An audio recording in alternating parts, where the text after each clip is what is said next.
hahandog.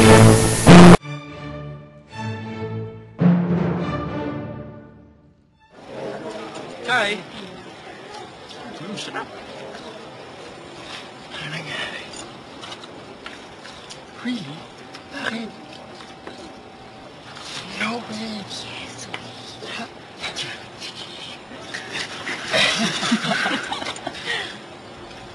Fries? Kwento ko na lang kaya. Sa totoong friends, Jolly Crispy Fries. Jollibee, pride ng Pilipino. Sa market niche, ang Jollibee-nasyon ng Pilipinas ay narating. Kapag fast food ang pinag-uusapan, nangunguna ang korporasyong ito sa listahan. Kung ikukumpara ito sa kalabang kumpanya, 75% ang market share niya at patuloy itong lumalaki ng mabilis. Ano ang kanyang sikreto? Ang pagtugon sa unique taste ng Pilipinong consumer, ang kanyang menu at flavor na tamang-tama sa panlasa ng Pinoy.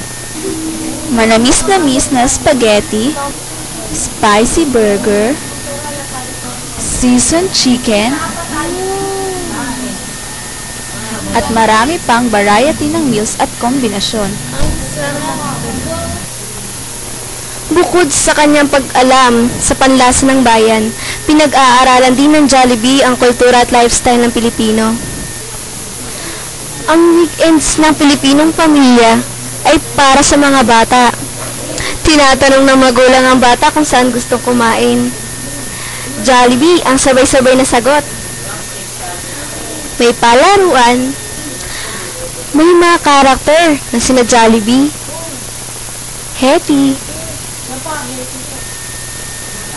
Champ at iba pa. Isa sa most admired company ang Jollibee sa mundo. Dahil sa kanyang pagtataguyod ng mahusay na customer service, kalinisan, product standard,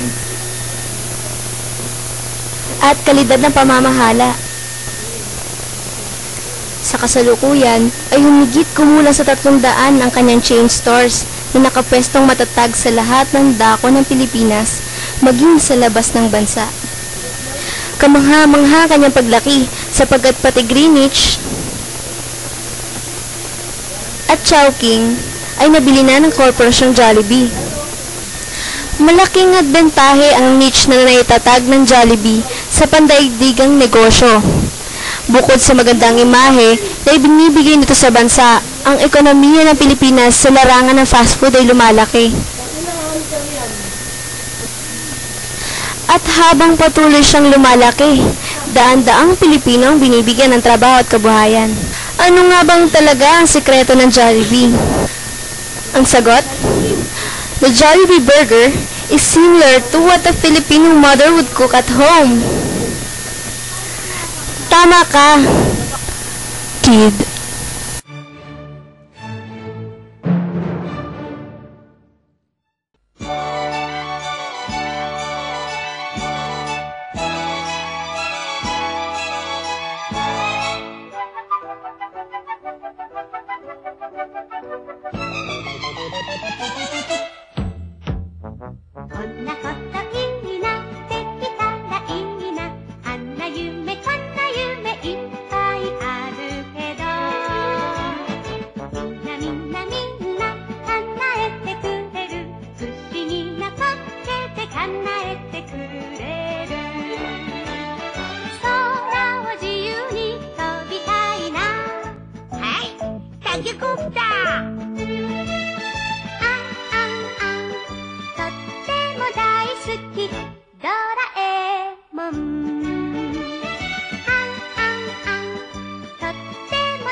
Kid,